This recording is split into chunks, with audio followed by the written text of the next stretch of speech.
What it do? Welcome into another episode of the Three Dudes Fantasy Football Show. Just two dudes tonight because one of us gets to go on vacation. How about that? Maybe spend time on the beach. Woo, it's football season.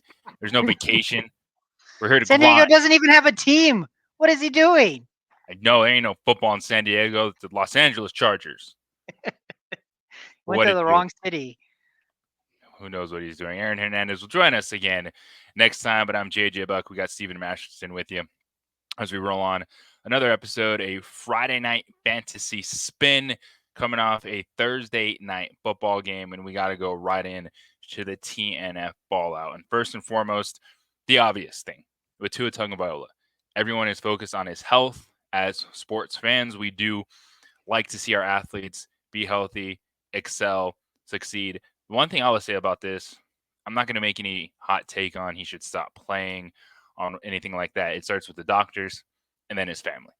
And that's where it goes. Yes, there's 3 documented concussions, but if you want to start playing that game just because it's a quarterback we've seen and say he has to step away, then where do you draw that line? Because there's dudes in that league with more than 3 concussions for sure that you're not screaming about, that you don't care about right now. But I understand it's a quarterback. We've seen it on national TV.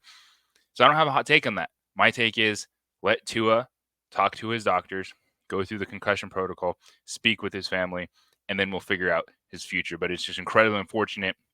It happened again, a play against Damar Hamlin, of all people, and we saw what happened with Damar Hamlin last season. I know, Steve, you're a Dolphins fan. Yeah. This is your squad. There's a lot of fantasy football implications, which we'll talk about because that's part of it. Like Tua's not playing football, so that does affect him on the football field. But you've watched him. You're a guy that's believed him as a fan, and this was always in the back of everyone's mind. And unfortunately, we saw it happen again when he got concussed. Yeah, I mean, first and foremost, prayers for Tua and his family, right? We hope he's healthy and he can get back to either playing football or at least living a healthy life if whatever side he decides to go. And I do agree with you. Let him and his doctors figure that out. I thought Mike McDaniel's press conference today killed it in talking about that. Pray for the man, not for the football player. So I think that's the way to go. So spend that 2 minutes, go watch Mike McDaniel's press conference on it. But yeah, from a football standpoint, yeah, I mean, as a Dolphin fan, that it sucks, right? Because once a quarterback goes down, we saw it last season with Cincinnati. Like, you're not expecting the team to be as good. And we're going to see fantasy impacts because we drafted Tyreek Hill and Jalen. I mean, I was a Jalen Waddle guy, Devon Achane, all players that went in the first 3 to 4 rounds. They're going to take a hit because the quarterback's not there. I mean, you're just not expecting him to perform at the same level. Yeah, so Skylar Thompson is the next man up as QB2. We'll see what happens. They get a couple extra days to manage Tua, see what situation he's going to be in. And Mike McDaniels did reference, so they'll bring in a quarterback, but I think the timeline they put on Tua will depend on the type of quarterback that they bring in. And maybe there's a chance they flirt with the former Dolphin and Ryan Tannehill. He seems more of like the long-term backup if Tua were to miss time, as opposed to just bringing in someone to back up Skylar Thompson. But until that happens, we just have to work with what we have. And the positives for the Dolphins is they still have fantastic playmakers. Now it's gonna the ceilings come down on Tyreek Hill and Jalen Waddle for sure. But I think one of the things we are seeing is Devon Achane is a first round fantasy football talent. And I do not think his role takes a hit at all. We're talking a short week with an ankle injury, and he was out there excelling, leading the team in carries, being a force out of the backfield. I think Achane is even better than we expected in this offense. And he is one dude that I expect to keep going at that level, even if, Skylar Thompson is the quarterback for the next couple weeks. Yeah, I agree. I mean, I even started Jalen Wright in a few leagues just because I'm going to ask you about that.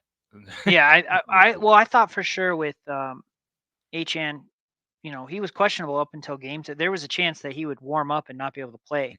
I didn't think they would feed him as much as they did. And I thought if they did decide to run like they ran on Thursday, that Jalen Wright and Jeff Wilson would definitely get some more play. So Yeah, Achan is. If we redrafted today, he'd be going in the first round. He 100%. He would have gone ahead of CMC if we knew all the stuff we knew today. So, you Well, know, everyone would have with Christian McCaffrey, but you look at yeah, Achan and his usage.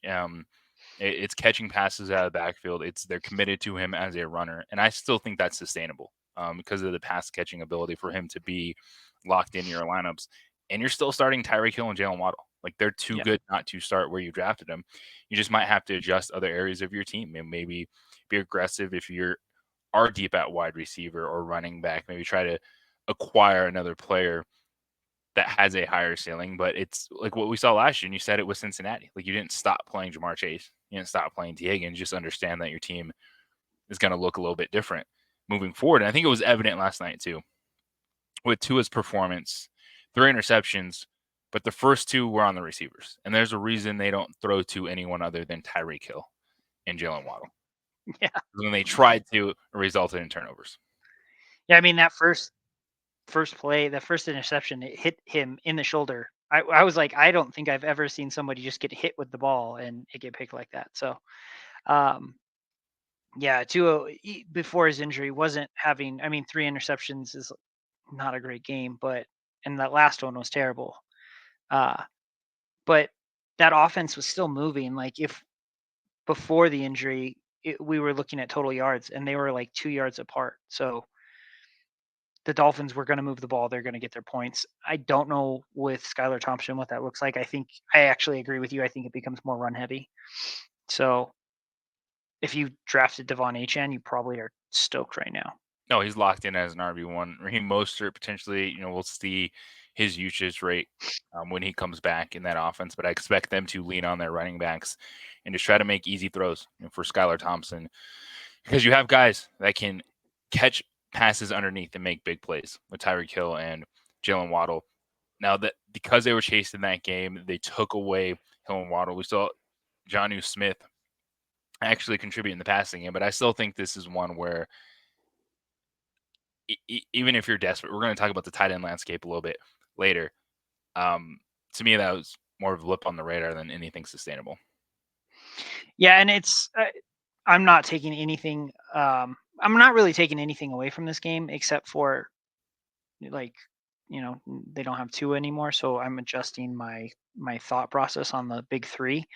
But I'm not adding more players from the Dolphins except for. I mean, I would still You're keep pretty much Jalen are Wright the on the. running backs Yeah, right is a hold still. Is right yep. a hold still for you? Jalen Wright's a Yeah, hold. because he did run with purpose when he was in. He only got like 4 carries, but they all looked good. And Mostert's already missed a game. Achan's already got an injury to his ankle. As soon as that, I mean, we could be looking at one of those guys having huge games. So I would I just think hold him. I would yeah, I stash think him. all four running backs are on rosters at this point. I think with the Yeah, news throughout the week, people started picking up Jeff Wilson. Jalen Wright's been one of those draft stashes that we've discussed. So they're probably all on the roster. And I think you hold and wait and see how it plays out with the Dolphin running backs. But the story of the game too was the Buffalo Bills, 31-10. They continue their excellent play against the Miami Dolphins. And one of the things that stands out to me is we were having the conversation about the Packers, leading up to the season of do they need to name a wide receiver one? Who's going to be the wide receiver one? Well, the Bills don't have one, and they're not going to have one. The best receiving option right now is Khalil Shakir, and he's settling in as a wide receiver 3 on your fantasy football team right now. If you look at what he's done in back-to-back weeks, 3 for 42 and a touchdown in week 1 on 3 targets. Thursday Night Football, 5 for 54 on 5 targets. He's someone you can start as a wide receiver 3. Dalton Kincaid has been really disappointing. I think people that invested in him, he was one of my man crushes last night. 4 for 43.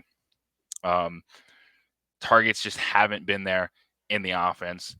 Keon Coleman, big old 0 last night. But I think it's a credit to how talented Josh Allen is. Like he has taken that step. He is the second best quarterback in the NFL. And this is stuff we see from Patrick Mahomes. Yeah, Patrick Mahomes has always had Travis Kelce. But you look at, last year in the offense, it wasn't until late in the season Rashee Rice really came on, but he still was effective and moved the football. Even when they were 15th in offense, he found a way to win. And Josh Allen is that guy right now. The turnovers help. They didn't have to move the football a lot. But, my takeaway with this game is, Khalil Shakir, I think, is someone you can start, at least as a wide receiver 3. Kincaid, I'm worried. Like, even a tight end landscape, you have to keep starting him with where you invested in him. But I think, what we're seeing is Josh Allen isn't going to make something out of nothing. Like, he's not going to be forcing targets, and it's an offense that's going to be effective. But how do you feel about the Bills' passing game right now, with especially the big names, Coleman and Kincaid, that a lot of people thought were going to be bigger difference makers? So Shakir, I think, is a lock. He should be in your lineup in some capacity, wide receiver 3, flex. Kincaid, they made a conscious effort to get him the ball early, but like you said, I mean, their first drive, they got the ball on the Dolphins, I think 40, so they didn't have to go very far, and that was a good James Cook drive. And then they had one drive where I think they took the ball 70 or 80 yards and scored. And Kincaid was a big part of that drive. They had a pick six. They had another pick on the Dolphins side, and then their last one was that Dolphins turnover on downs, and they got the ball at like the 47. None of their drives were long. I mean, you can't take too. I wouldn't take too much away from that game because their offense didn't have to do much because their defense did so much. I would say James Cook is clearly, like, if you played him this week, you're probably gonna beat whoever you're playing. Um, but overall, I still think Kincaid will be a bigger part of the game plan. The Dolphins held the ball for most of the third quarter, and then Tua got hurt. I mean, I wouldn't take too much away from this game overall. It just wasn't a lot to happen, and by the time they got the ball in the fourth quarter, it was 31-10. Like, it was 24-7 or 24-10 at half. I'm kind of blanking on the score. Um, and then they scored one more time on a pick six. There was no real reason for them to do anything except for run the clock out, especially after Tua went down. They didn't touch the ball. They touched the ball, had a 3 and out, or maybe they had 5 plays, and then they had the pick six, and then they didn't touch the ball again until the fourth quarter. They just the game got out of hand. They didn't need to play their starters. They So didn't I need to. wouldn't pick. I would look back at week 1 when they were in comeback mode, and you didn't get a Dalton Kincaid either. And so I think the consistency, you have to hold these guys. We're not saying we're moving these guys yet, but I do think I would be worried on Kincaid because I'm just double checking. 1 for 11 against the Cardinals, and they were in comeback mode. Yeah, but they also had, against the Dolphins, he had 4 targets in the first half, right? Like, let's say that game's closer, then Kincaid might have. They were making an effort to get him the ball last night, which is what we were looking for, right? Is Yeah. who's going to be that guy? You're right, but Kincaid is still going to get his targets, and I think if they're making that effort that says to us, hey, they want to get him the ball because they think he's a good, talented player. We didn't see that same effort out of in put into Keon Coleman, right? We're not seeing them design screens for him. They're designing tight end screens for Dalton Kincaid. So you just kind of have to take that with that grain of salt, right? Like, hey, they're trying to actively get this guy the ball. They're not doing the same thing for player X, Y, or Z. Shakir is clearly his safety blanket, and Keon Coleman is. He's been a developmental prospect, and I think what we're seeing is with all these rookies, the hype is awesome, but the NFL is hard. Caleb Williams threw for 93 yards in that game, Yeah. and won because Will Levis threw it away. You saw Jaden Daniels use his legs to be really successful in that game, but they got beat by the Buccaneers. And then, we're looking at Bo Nix, a couple bad interceptions, on his heels a lot, didn't have a rushing touchdown. So we love the rookies, but the reality is this game's hard. And I think Yeah. Keon Coleman is a ramp up. Now with Kincaid, is this a chance to maybe jump on a frustrated owner because of the Yeah, still that's there? I would. At this point, I am totally trying to buy Kincaid because I think I can get him for cheap. So I think he still has potential, and if I'm the non-Kincaid owner and I picked up Isaiah Likely, if Isaiah Likely has another good game, you might be able to turn him for Kincaid, and I might do it because at some point Mark Andrews is going to come back. Or, sell somebody else on your team that had a good week. You might be able to even make Shakir a good play for him if the guy who drafted Kincaid also has Puka, So, I mean, pounce on the vulnerable people in your league. So if they're hurting and Kincaid's not performing and they had CMC or they had Puka, try to turn it into something. That's an opportunity to attack because people get restless. That was me the entire week. You had to pretty much be my counselor to calm me down from not wanting to trade my whole fantasy football team Get after rid of week 1. everyone. But that's the Thursday night fallout from the Bills beating the Dolphins. Week 1, running backs are back, and the market corrected itself in a big way. 20 running backs, yes, 20 running backs in PPR scoring finished with 15 plus points in week 1. 34 overall running backs finished with 10 plus points. It was big time games from Saquon Barkley. We saw that on Friday night. Cook was good in week 1, just like he was last night. You run down the list, we saw some big time performances, and just you hinted on it in a lot of our draft episodes that running backs were getting pushed too far down. They're going to come back up. But did you think that even a week with Christian McCaffrey out, and we'll dive into that, you'd have this many impactful performances in fantasy football? No. I thought we'd have good weeks from running backs, but at no point did I think we'd have that many running backs score 15 plus points, right? We would have drafted and we would have told you to draft differently. We wouldn't have been so wide receiver heavy. Because we would have said get 2 of those running backs on your team and figure out wide receiver from there. Because if everybody's going to stink at wide receiver, might as well be the best at running back. So I knew there'd be a market correction. I just didn't think it would be this big of a market correction. And that's, if we're being 100% honest, that was with some of the running backs we thought were going to be significantly better and they just had bad weeks. Like Derrick Henry did not have a good week because they were in a negative game script against the Chiefs. I don't see that continuing. So that number could get even bigger. Some of the running backs we expected to have big games just didn't. And I don't think, I think we could see more running backs finish with 15 points this week than we did. I mean, we already have 2 and we've only played 1 game. So yeah, and it's one that, why is that? Like, what are we saying? I saw Mina Kimes put something on Twitter last night that was really interesting because it really played into kind of how Buffalo defended Miami. So in week 1 of the NFL season, teams played 2 high safeties 60% of the time. So they're taking away that vertical attack. They want you to throw underneath. They want you to give the ball to the running back, hit those checkdowns out of the backfield, and that is going to benefit running backs. And if that's a theme that continues, then this season is going to be dictated by the running back. We'll have our breakout games. Receivers are going to go off. But if 60% of the NFL is playing bend but don't break because they don't want Tyreek Hill running 80 yards down the field, invest in running backs like right now. Like maybe if you have a few extra wide receivers, go out and get an extra running back. Yeah. Like this is a time to attack a trend that I think is going to continue this season. 100%. And that's why, if the guy in your league has Derrick Henry, try to get him now. I think he has a huge game this week. There's players that you can say, hey, this guy had a bad week. I'm gonna do something about it. Maybe the Travis Etienne owner is worried that Tank Bigsby's digging into his carries too much. Grab Etienne.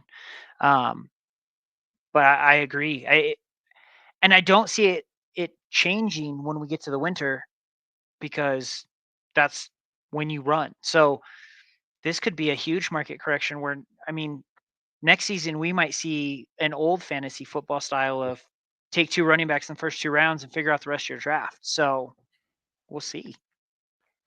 Yeah, I think it's something to watch out for. And already the RB1 drafted Christian McCaffrey. The lingering calf issue turned into Achilles. About an hour and a half before kickoff Monday Night Football, he is inactive. The news today that's buzzing, being reported by NFL sources, maybe he goes on the IR tomorrow. So you're looking at potentially the first 5 weeks out, Christian McCaffrey. Couple of ways I want to attack this. I passed Christian McCaffrey at number 1. It's not because I thought he was going to get hurt. I didn't anticipate him not playing the first couple of weeks. It was just more I freaked out. I can't handle the number 1 overall picking yet. I do a fantasy football show for you guys every single week. But I thought it was because he was on the cover of Madden. no, Madden Curse is back. Madden Curse has nipped at the Achilles of Christian McCaffrey. Couple questions I want to throw out to you because you did take him number 2 overall. We just happen to have the first and second picks in our big league this year. The importance of a direct handcuff. I think that's different based on how you build your team. Because I think if you go running back early, then I expect you're probably hitting wide receiver and tight end and not necessarily drafting potentially, 3 to 4 starters. So how important is it if you take one of those, I'm going to say in the top 20 picks, right? First, second round running backs, that you get their direct handcuff? Like in the future, do you think that is an important thing? Or do you just keep your fingers crossed and you're able to, land a Devin Singletary, Brian Robinson late in the draft? I just want to start there with the direct handcuff because in this case, Jordan Mason was fantastic.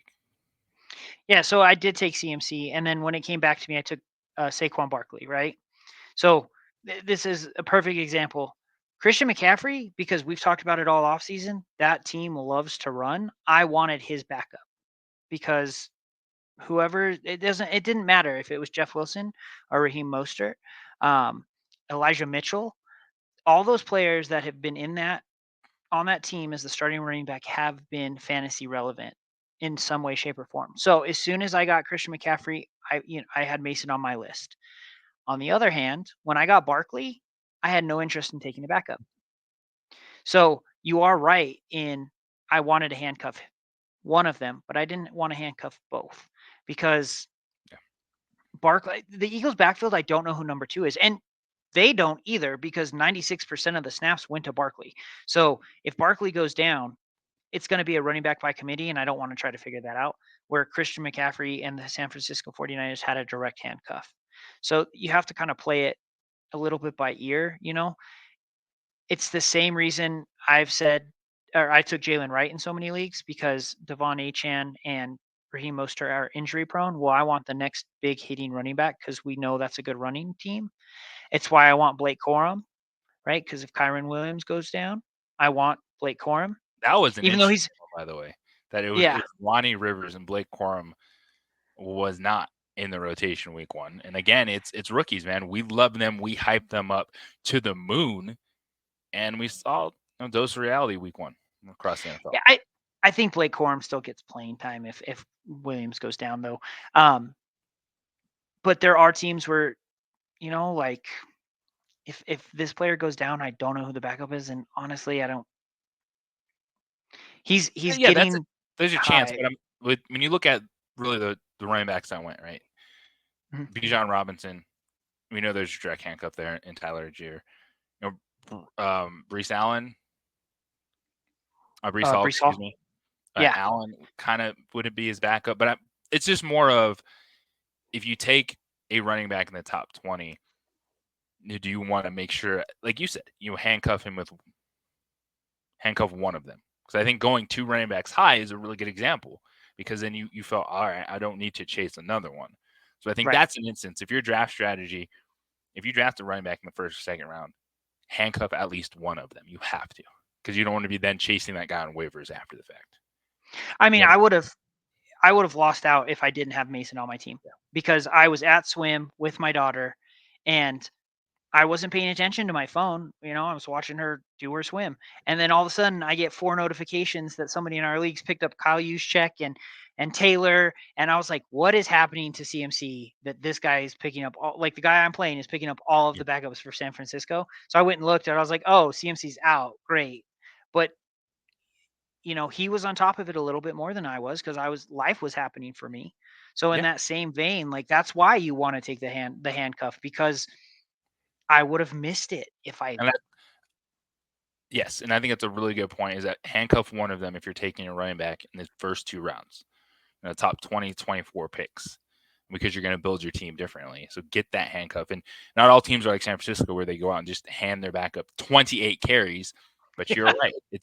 It's their style. We've been there, done that. And with a lot of these big time running backs, you can see the team's style. And a quick side note on that for your commissioners out there, it's fantasy football. And you do whatever you want in your leagues, right? Your friends, you have certain styles that you like for certain reasons. But I will say, you made a change a couple years ago in our league that makes a ton of sense because yes, you want to play, you want to jump on the waiver wire, you want to block people, but I don't think this person in our league knew that picking up and dropping someone doesn't put them on waivers if you do it that same day. Yeah. And as much as I love fantasy football and trying to get over on your friends and stuff, the picking up people to drop them just so they go on waivers to block someone, I don't think is a good move. Yeah, so we made that change in 2021, 2020, somewhere around there, because in a championship game, the player who was I was going against in the championship, had $5, and I think I had $0 in fab. And he picked up. I needed a receiver. I needed a third wide receiver. He picked up 5 different receivers and then just dropped them all. Um, so I couldn't pick up. I ended up. I don't remember who I started. I started like the third string wide receiver for Tennessee. Um, Now I'm a big the fantasy gods I still got the win because they said, well, karma's the thing. But I changed it for that reason in our league so that if a player got picked up and then dropped within, I want to say it's 12 hours. I'd have to look at the default settings, but they just go back. So It's if you want it's to pick just, up someone and block someone, roster them. yes, yes, but it's not picking them up to drop them so that the other They player go has to on wait like 3 days. waiver. Yeah, Yeah, yeah. So that's our league rule, right? Like you can pick somebody up, and if you keep them on your roster, I can't stop you. go for it. But Go for it. If if you you want pick to up four roster a bunch players of and then receivers drop in a them, championship game, the blocking your opponent, go for it. But yes, if you're just picking up to drop to try to get him back on waivers, even it's fantasy football, I get it, but it still feels bush league to me. Like it does. yeah, Like yeah, yeah. Well, there's a difference between I'm picking these players up so you can't pick up. Like last season or 2 seasons ago, the guy in the championship picked up 4 quarterbacks because the guy he was playing against didn't have a quarterback. You know what? He rostered all and 4 at that and won point the in time, championship. roster I was them. like, Doesn't you matter if you're win, in the you championship. win. Yeah, he didn't care. He dropped his whole team except for he had a bunch of quarterbacks on his bench and his starters. I was like, yeah, See, that's the game to me in fantasy. Is you're yeah, gonna pick up people to block, roster them, not just try to put them back on waivers and find a glitch in the system. yeah. But the things to keep in mind as a fantasy football commissioner. But the fantasy spin continues. Week 2 is upon us, and I've calmed down. It took me 4.5 days and a lot of messages with you, Steve, about fantasy football teams and terrible decisions. But I do think it's time to address, were there any truths in what I was talking about? Hold or desperately try to trade these players. Week 1 underperformances. I got a lot of wide receivers I want to talk about because the running backs are really good. We're not worried about the running backs right now. We Yeah. just showed you that stat. They're awesome. Even if your running back like Derrick Henry only scored 10 points, you believe, all right, there's a bounce back game coming. Some of these wide receivers, I think they're legit questions. I want to run them by you. I'm gonna have them scrolling on the bottom here of the screen as well.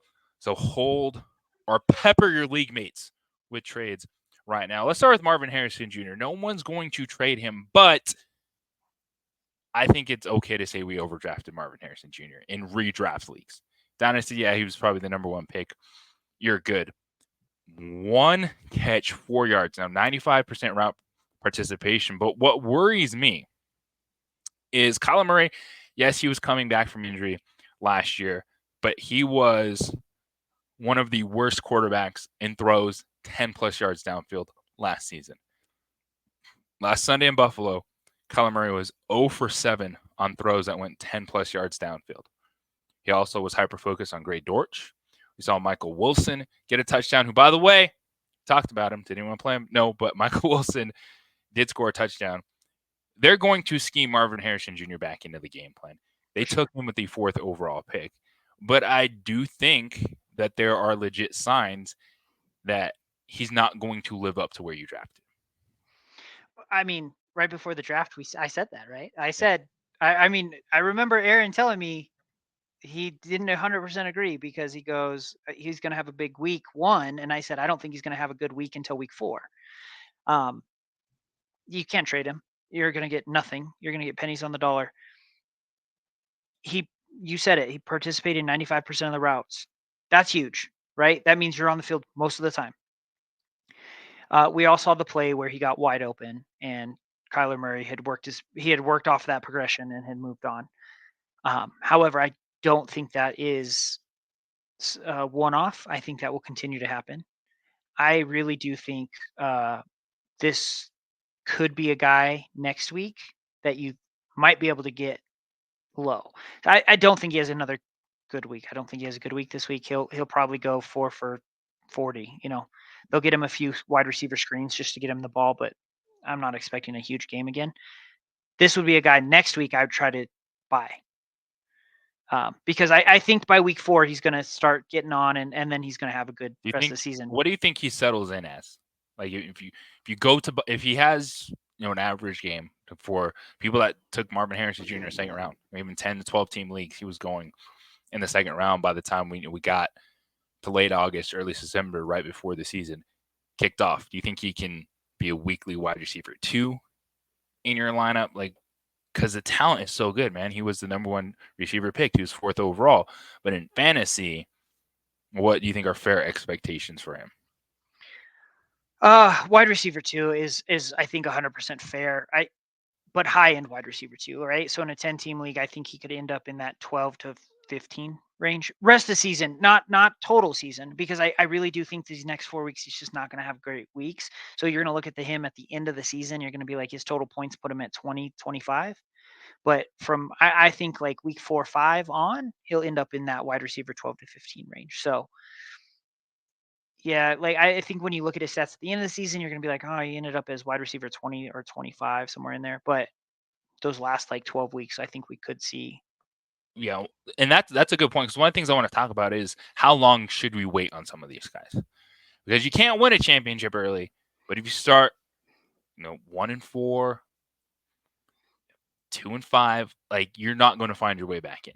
And so I think that's a fair question with some of these players: is if you get too far behind, what is the value of worth them holding on to? And Drake London is another one of these guys. Drake London, 2 catches for 15 yards on 3 targets, and it was Kirk Cousins. It's going to take a longer ramp up.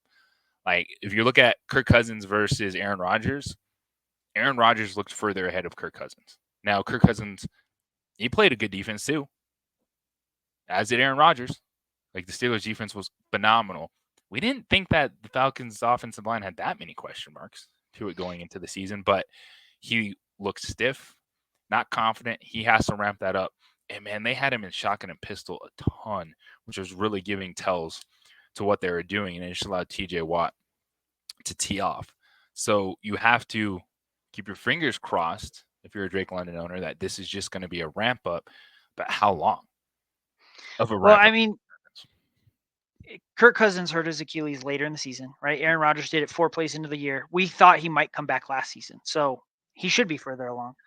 However, Kirk Cousins looked terrible. That was just one of those games where I was like, my God, he does not look like $150 million quarterback.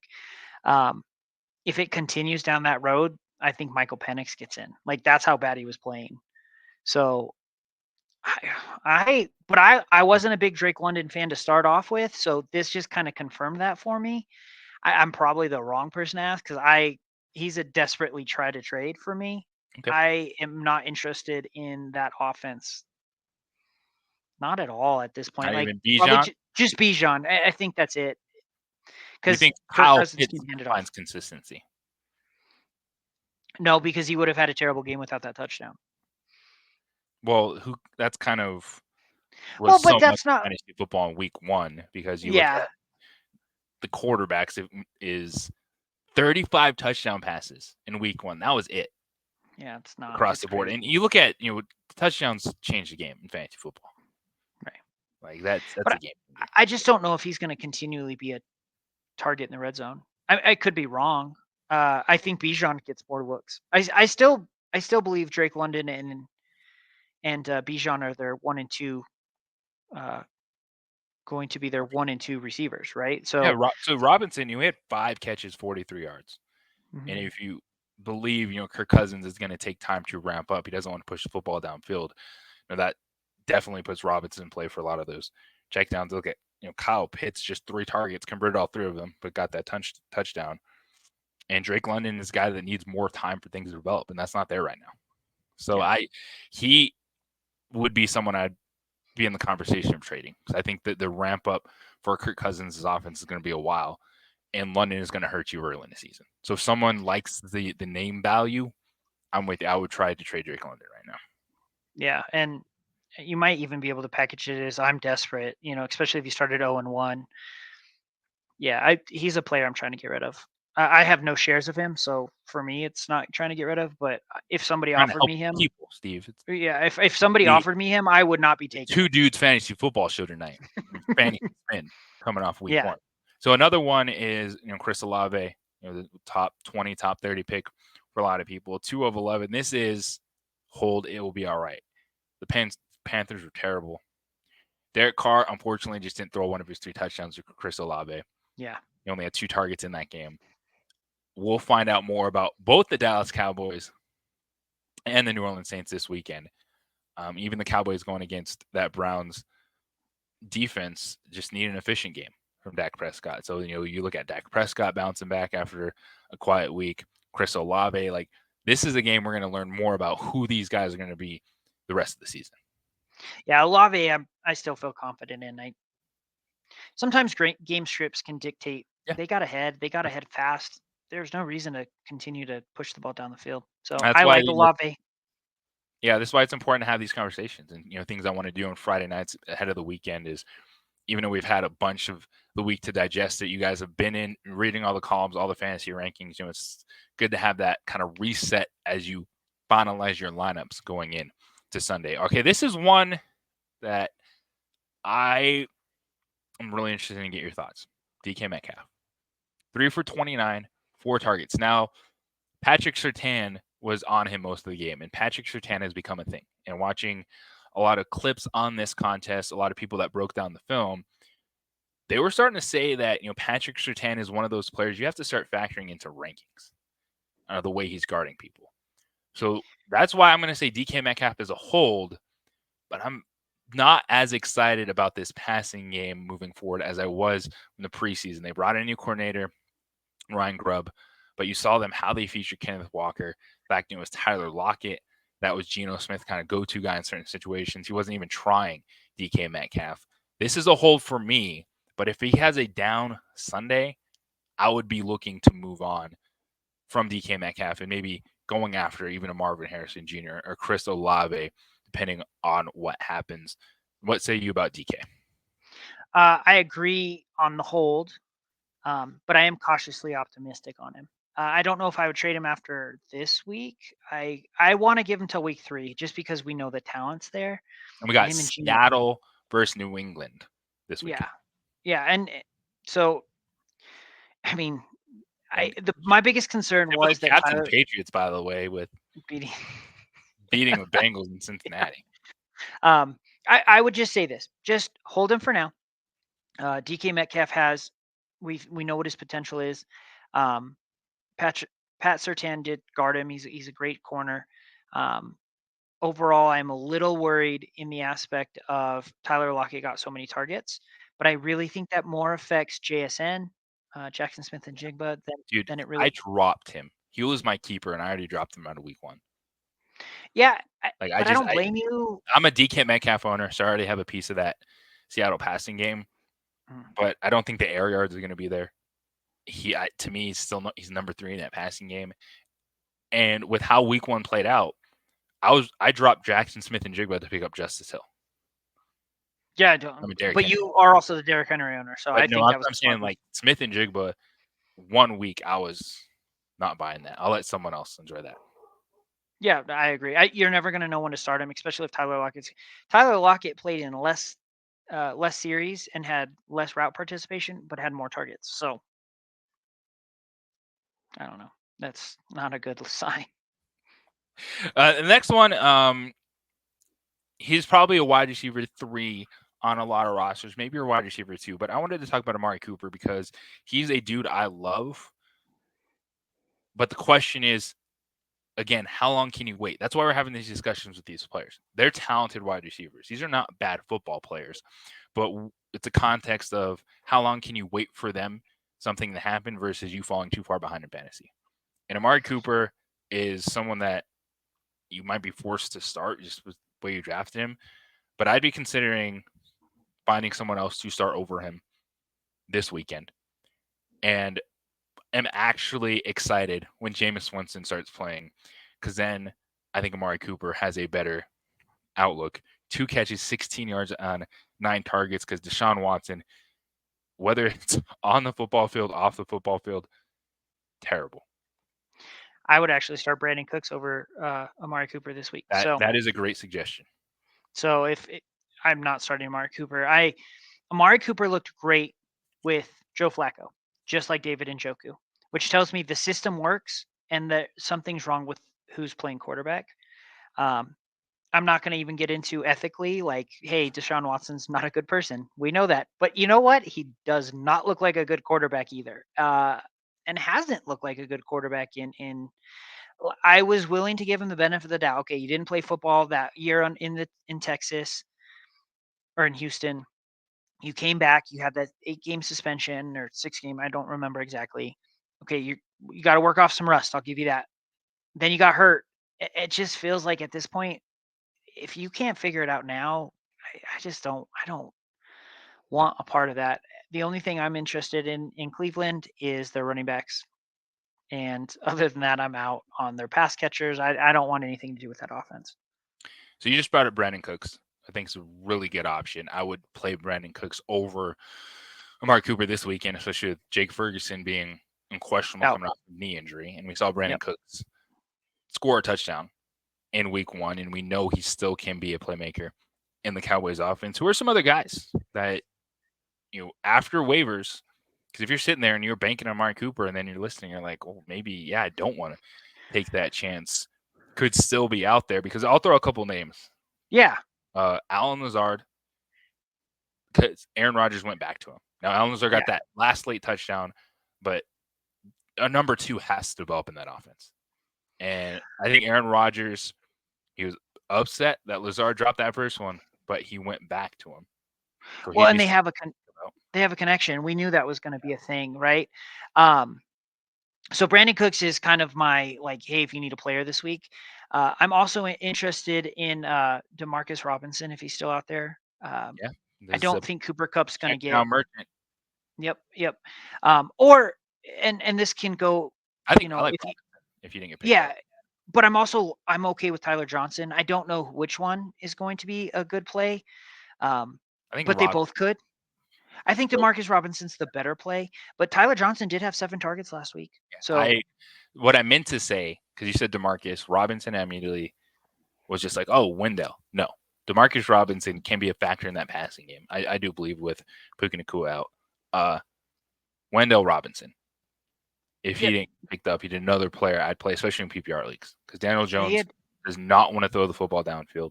He was hesitant against the Vikings, but he still found Robinson underneath. And as we're talking about, you trying to get to 10 points, and then maybe like with Cooks, a touchdown. Like these are guys I would be playing over Mark Cooper this weekend. Like you said, I don't want anything to do with that Browns offense. Yeah, and we didn't even those guys didn't have great games, but they have better games than Cooper. And honestly, those are guys that I think could come in and instantly get an impact because there's no way Cooper Kupp's going to get 20 targets a game. Like he should be wide receiver 1, but that he can't continue at that rate, and he won't continue at that rate. Not 20, but I think he could be flirting with double-digit targets every week. he's wide receiver one. I'm not saying he's not wide receiver one. I'm just saying like the game plan obviously got thrown off as soon as Puka went down, and Matthew Stafford said, "All right, I'm just throwing to Cooper." Crazy that he still got open and he still made those plays. Yeah, I Detroit loved knew that. where it was going. Yeah, I loved the cheat motion. It's one of my favorite plays that the Rams run, where they put they put Cooper in motion, and then they shoot him back out if they know it's man. And every time you just watch that guy fall, and Cooper's open, and you're like, I don't know how he gets open for a touchdown every time, but he does it. Yeah, and with Puka going down, unfortunately, people had to adjust to that. And if you went after Marcus Robinson, all those guys on the waiver, that's also why Colby Parkinson was my preferred choice at tight end. It's not that I don't think Isaiah Likely could be good, and let's talk about that as we get into the tight end landscape. You are a Mark Andrews owner. Yep, and you made a big bid for Isaiah Likely, I did. which makes sense to me. I think he can be a playmaker. I think he can be good, but I didn't feel like I needed to attack him. And I'm someone that I lost Jake Ferguson, and so I had a hole at tight end. But Colby Parkinson was my play for more of the short term. But likely, now that you have both, you've talked about maybe this could be an offense that legit has two wide receivers that are top 12 tight ends. Just kind of your thought process of having those two guys, how you're going to handle playing those guys, and then how people should, I guess, if you went big on him in Fab, you got to start him this weekend, right? So I did it. I went after Likely for a little bit different reason. There wasn't one player on the waiver wire. So I lost Puka because he was my keeper. I'm also the CMC owner, and now two is down, right? And I'm the Jalen Waddle owner. So I'm hurting at wide receiver, which also means I'm hurting at flex because I'm gonna this week I started Jalen Waddle. I'm gonna start Deontay Johnson and Tank Dell. So what my thought process was is I could probably start both of them, one at flex and one at tight end, until I can figure out who's going to be the consistent player and who's going to be the boomer bust player. I'm not sure who that is. I still think it's Mark Andrews, but if we continue to see Isaiah Likely getting 7 to 8 targets, that's better than most of the wide receivers that were available on the waiver wire still. So that was why I did it. I still think Isaiah Likely, no matter what, if I ranked it today, Mark Andrews is my tight end 6. Isaiah Likely is my tight end 10. Obviously, that could flip, right? If Mark Andrews continues to not be the continues to be the chip blocker, and Isaiah Likely becomes that tight end that Mark Andrews has been, I feel good because like, okay, I'll just slip in Isaiah Likely and I'll deal with the Mark Andrews thing. But if you know, I put in a big because I knew you were out on Ferguson, or Ferguson was probably out for you, and I knew we had another guy in our league who was lost David and Joku. So I said, okay, I want to have them both on my team, and I'll figure it out. If I start them both, which is what's probably going to happen this week, it's not that big of a deal to me. I kind of already have admitted defeat in this league this week because I went against James Cook. I started Jalen Wright. My team is not. It's not going to be. You have to It's take not going to be a great week. So But that I like the breakdown of tight ends and how you handle it. Likely's a talent that the Ravens are going to work in, and it's one that if you missed out on it, okay, but there wasn't that guy you had to go get, unless say Jordan Mason was still on waivers. We know that process, right? With everything, right. but Colby Parkinson was thought a cheaper option, and my expectations for him are like 8 to 9 points. Exactly. I get 8 to 9 points. I'm feeling pretty good because the tight end landscape, it was just rough. It's going to be better. Travis Kelce is going to have a bigger game. Sam Laporta is going to have a bigger game. We'll also watch Trey McBride in this Arizona offense. That was pretty quiet in week one. We've already discussed Dalton Kincaid. But one of my takeaways was all the rookies that we talked about, dude, we missed on Brock Bowers. You look at what he did, 8 targets, 6 catches, 58 yards. I think Gardner Minshew, we're going to see that number, 5 to 7 targets per game with upside. With tight end taking a dip and not being as good as we thought due to injuries. Yeah. Evan Ingram's another player that I think we'll see moving back up. Man, Brock Bowers. If you got him, and maybe some people even draft him as a tight end 2 on their roster, he could be the swing player at tight end this season. Yeah, I think he had a great week, and I think he'll continue to see targets. But I feel like Dalton Kincaid from last year, tight end's a hard position to play in the NFL, and so I think he's going to have weeks where he probably doesn't have big games at all, and there could be stretches where that happens, which is what we saw with Kincaid. I think at the end of the season, we could revisit this conversation and be like, okay, Brock Bowers is that guy, and next season he's going to be a top 7 or 8 round pick. But tight end is hard. It's one of the harder positions to learn. So I agree with you. I think he'll be good, but I don't think you want to start him regularly if you have somebody else on your roster. I don't know if you have Like, someone on your roster right now. yeah, and you might not, because a lot of he was probably going to. I think he was It going as tight looked, as 11. as early in the season, tight end looks incredibly top heavy, like it's Yeah, been in the past, as opposed to the depth that we thought we were going to have. And so I we're think, always wrong on tight end. and I think Bowers, I feel like that's going to be a consistent player. Like I don't know if we're talking about Kyle Pitts 1,000-yard season, but with the way it's shaping out, the injuries at the position, limited weeks from some of these guys early in the year, like I think he's going to finish top 10 in tight end position, and that's going to be a weekly player for you in Yeah, fantasy football. that's fair. Yeah. Yeah, and so I think Brock Bowers is one I'm buying there. But you look at the position overall: Isaiah Likely, Colby Parkinson off. Maybe you got to trade at this point in time, because if someone does have a couple tight ends, you might just have to go find yourself a tight end. So it's that time. We're heading in to the weekend. I want to flex on them a little bit and talk about some of these decisions you're going to have to make. We just kind of had this conversation with Amari Cooper, playing someone over him. But the biggest things you see, Sunday morning, we're on social media, you're watching all the fantasy football shows, is people asking sit or start questions. And a lot of it comes down to your wide receiver 3, your RB2, and your flex. And so I just want to banter about names, man. Let's go. Let's have this conversation about players that we're going to be talking about.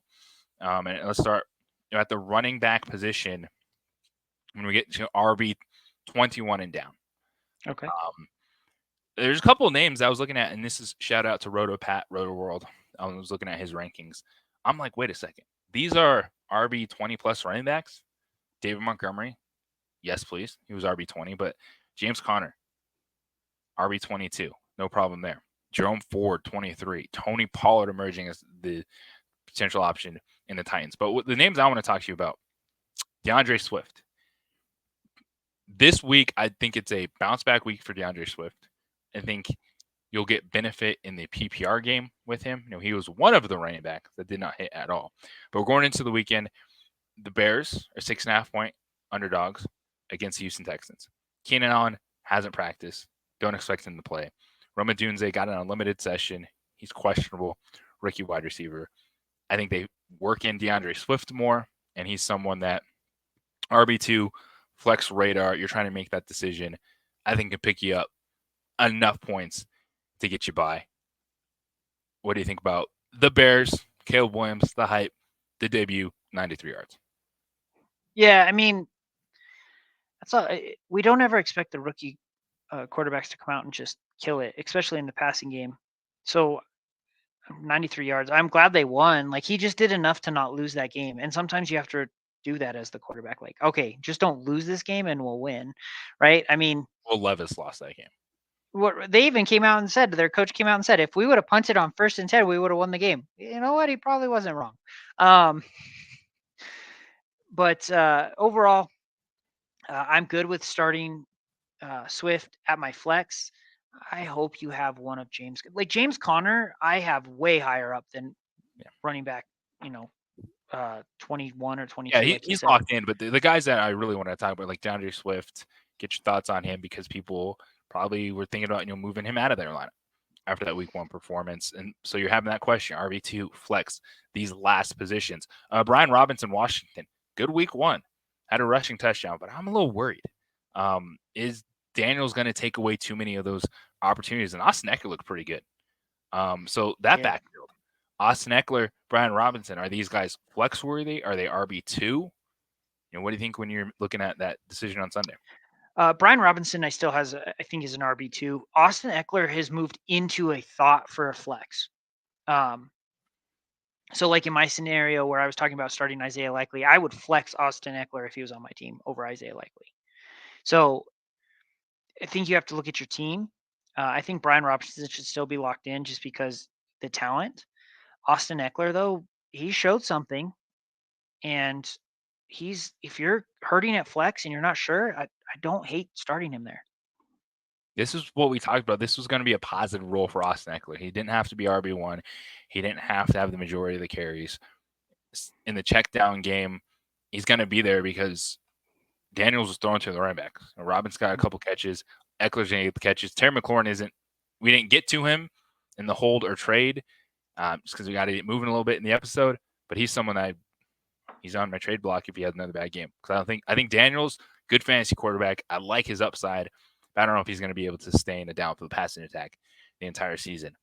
Yeah, that was a little concerning for me in that aspect as well. But when we look at these other running games, and here's another one: Gus Edwards and J.K. Dobbins on the road at the Panthers. Dobbins, Edwards, both. What are you doing? I'm starting J.K. Dobbins this week. He looked amazing, and by the way, he's still available in Yahoo on 25% of teams. That means he's rostered on 75% of rosters, but there's 25% that he's not available or that he's still available. And it's around the same in ESPN. Just check, right? He's a name that nobody's really talking about. J.K. Dobbins is 100% a start this week. We knew they were going to run, and it looks like J.K. Dobbins is that guy. So we thought it was Gus Edwards, J.K. Dobbins. Start J.K. Dobbins. He should be in your starting lineup. And I would start him over Brian Robinson at this point. That's an interesting one. A couple more on the running backs when I get to you, and we're talking RB2s making those last decisions. Zamir White, Alexander Madison. So Raiders are at Baltimore. We saw Madison have a pretty big role in that game. And I'm wondering, is this a game script where Alexander Madison comes into play because he's became the passing down back for the Raiders? Yeah. I mean, if you need to start somebody, I'd probably start Madison this week over White because I don't see this being a positive game script for him. However, if you have the J.K. Dobbins or the Brian Robinson, I'm starting both of those guys over both Zamir White and Alexander Madison. So, just keep that in mind. Yeah, we're talking some of the flex plays, looking at the back end, maybe some of the last roster decisions that you're going to have to make on Sunday morning. Just throwing some names out there, RB 20 plus. Now, wide receiver 30 plus. So we're talking, wide receiver 3 flex range. You've already talked about Brandon Cooks. I agree with that one. I think he's in play this week as a wide receiver 3 as a flex. How are you feeling about the Houston wide receivers? Nico Collins, 6 for 117. He's locked in. Stephon Diggs is going to get some red zone looks. Obviously, 2 touchdowns. Tank Dell, 3 for 40. Are these 3 guys that you just still have to play just based on the potential upside of the Texans offense, even with Joe Mixon going bonkers? Yeah, well, Stephon Diggs, he was the red zone guy. I think he averaged 1.6 air yards per target. So it's like, okay, they were just looking for him. Once they got to the 5, they're like, all right, throw it to Stephon Diggs, which is a valid play, right? It's what I did last week with Christian Watson. I don't think you're going to have a lot of big games, but I think you're going to have a lot of touchdowns. That puts Tank Dell then down into this question mark of right. Wide receiver 3 flex. I think you start Tank Dell because he's still CJ Stroud's favorite downfield target. He still is getting the looks. He can convert them. And last week, what did you say? He went three for? So yeah, 7 targets. 7 targets. Yeah. So Stroud was still looking for him. Now this is one where if they get out early on the Bears, then it flips it, right? But we can't always guess game script. You have to look at opportunity. Well, and 3 for 40 on 7 targets. Okay, that's 7 points. And if he turns 1 or 2 of those other let's say he just makes one more catch and it's around the same what he's averaging, 15 yards. That's, another 2.5 points. And all of a sudden you have a 9.5 point play. And that's if he doesn't turn something into a touchdown. 7 targets tells you he's going to get his looks. So I think you still start Tank Dell. You probably draft him as your wide receiver 3. Start him. Don't, unless you have somebody amazing on your bench because your league mates just missed on everybody. And for me, I'm starting Tank Dell over Xavier Worthy because I know that's the question I keep getting. I still think Tank Dell has bigger upside. Xavier Worthy he had a big game because he had the blown coverage and the reverse, but he only had 2 Had 2 targets and then the touchdowns on reverse. 3 catches. Like, Yeah, that was it's his game. Now, I will say Worthy is interesting to me in the long term even more now is you're just gonna have to take that chance on putting him in your lineup at some point because yes, we know Hollywood Brown is having surgery and that could make him out for the season. So they're yep, going he's to on have IR. to work in Xavier Worthy as more than just a gadget player. That's going to take some time, but this is one where if you have Worthy, he's not hitting that ceiling that he had last week, but he might just be someone that you have to just put in your flex and just go with it for a while. Pray, yeah. And I'm okay if you say this week I'm going to give him another chance, and if he proves it to me, I'll start him for the rest of the season. I think you have to be okay though, is if he has a huge game and he's sitting on your bench and you lose. Like, because it could go the other way too, where he sits on your bench and he gets 30 points and you're like, dang, I didn't start him, and if I would have started him, I won. So you have to be okay with that. But the other aspect of it is he might be in your, if you put him in your starting or lineup, you have to be okay with 0 points because that could also happen. How do you feel So about? Sorry, that no, I just think be that's good. aware of that. Be okay that it could go either way, and you have to live with that decision. Um, as we're bantering about on Flex on him here at the end of the episode. What are you doing with your Packer receivers this weekend? If we're sitting here talking about back end wide receivers, these guys might be ones that if Romeo Dubs, who played a lot, Christian Watson, red zone targets, Reed, it seems like is a talent that you can't take out of the lineup because of how explosive he was against the Eagles. But I think Watson, Dubs, if Jordan Love doesn't play, are those guys that you're considering taking out of your lineup this weekend? Yeah, I'm not starting Packer receivers without Love. Um, I'm fine if you want to leave Reed in, but he moves into a flex talk for me, not just a automatic starter. I'm not starting Watson this week on my team unless Love plays. So, take that for what it's worth. I you I don't trust Malik Willis if he Yeah, has to.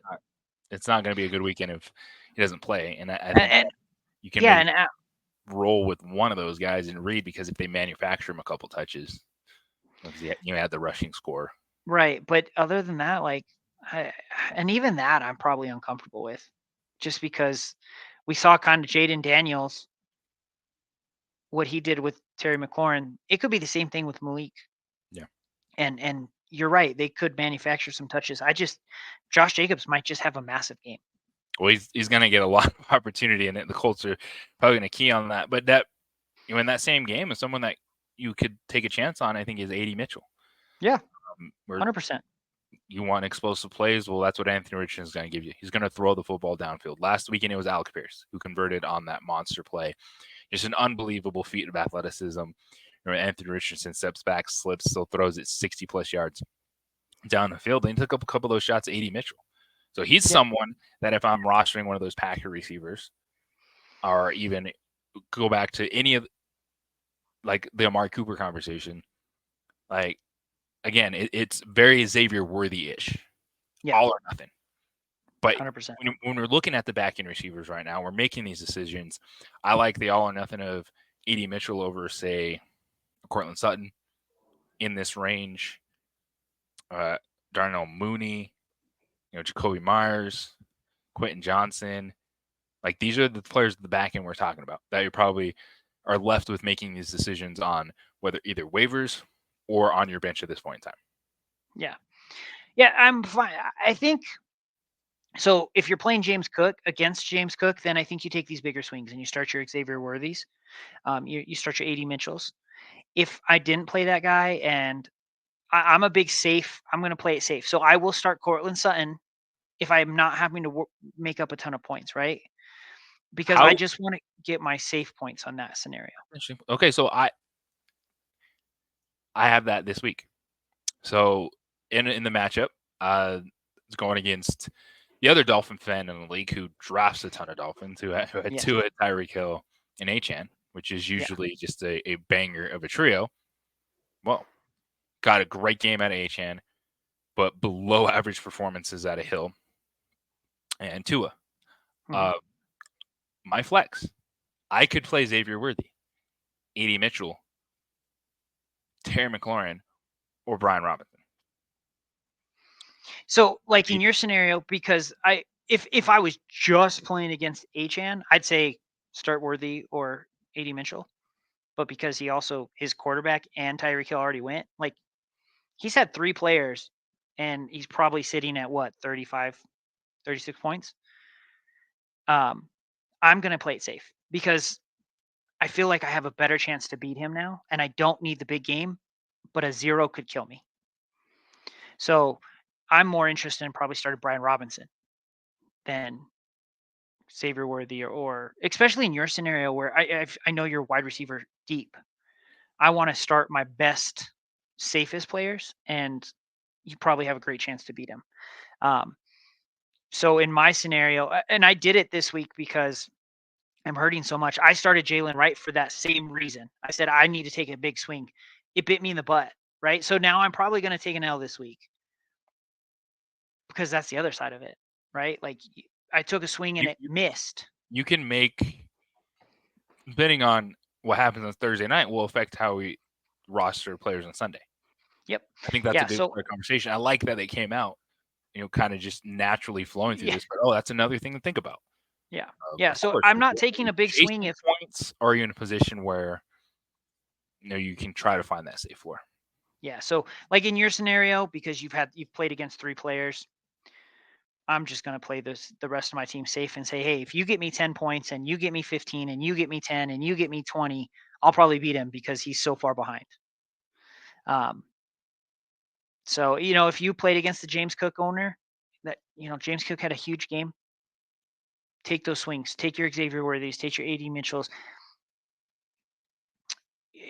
You have a better chance to win if one of those guys goes off, and you have no chance to win if you're only getting 10 points from your flex, right? Like 10 points from your flex, unless you have a Christian or a Saquon Barkley week where he gets you 30 points and you're keeping up with him. Just take your swings. That's where I take my swings, is after those games. Take your swings. Take your swings. Whatever happened on Thursday night, we will have the immediate reaction for you on Friday, the Thursday Night Football Fallout, and we'll just go through the weekend, try to hit some of the flex plays on them, the big injuries, just talk some football throughout the entire season with the fantasy spin on Friday nights. We're looking at this weekend, a lot of good matchups, opportunities, and a chance to learn a lot more about these teams. Before we sign off, Steve, when you think back, week 1, I know week 2 is already underway. Do you have a major takeaway from week 1 that just really stood out to you? I mean, we already hit it. Running backs are the thing, right? So if you're good at wide receiver and great at running back, you're probably going to have a lot of good weeks. That was my biggest one. One thing I will say is I got a ton of start sit questions on Facebook, on my personal stuff. Send it to our Twitter, send it to our Instagram, DM us on those platforms. One of us can take care of it. Unfortunately, I was preoccupied on Sunday and did not help a single person who reached out to me on Facebook. So reach out to us on Twitter, on Instagram. So JJ, myself, or Aaron can look at it. Unfortunately, we all have families that we have to partake and be a part of up until kickoff. So reach out to us on those social medias so we can help you. We're more than willing to help you on your start sits, but do it on one of those two, and just to make everybody's life a little bit easier. Of course, the X at 3dudes FFS, Instagram 3_dudes_fantasy_football. Yes, it's a mouthful, but there we are. We're going to continue to keep it going, having these Friday night conversations. because we know you've read the fantasy stuff, you've gone through the rankings, so we're trying to look at different avenues, still find ways to talk about strategies, how to attack things, panic mode, this or that. We got you covered, and of course, hit us up on the social media. We'll talk stuff throughout the entire week, update stuff on Sunday, take your questions, whether it's sit start trades. We're just here for you because just like you, we're just dudes or dudettes playing fantasy football, having some fun and enjoying it. And hopefully, Aaron, you're enjoying the beach, man.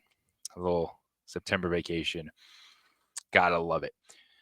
So again, hit us up on the X. It's right there, the Instagram, and like and subscribe.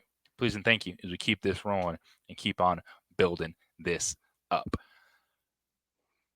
Steve, sorry for your loss, but good job, good effort. Yeah, we move on. Move on. We're on to Cincinnati. For the man that's not here, Aaron Hernandez, he's Steven Masterson. I'm JJ Buck. Everybody, may the fantasy odds be in your favor. We'll talk to you next time.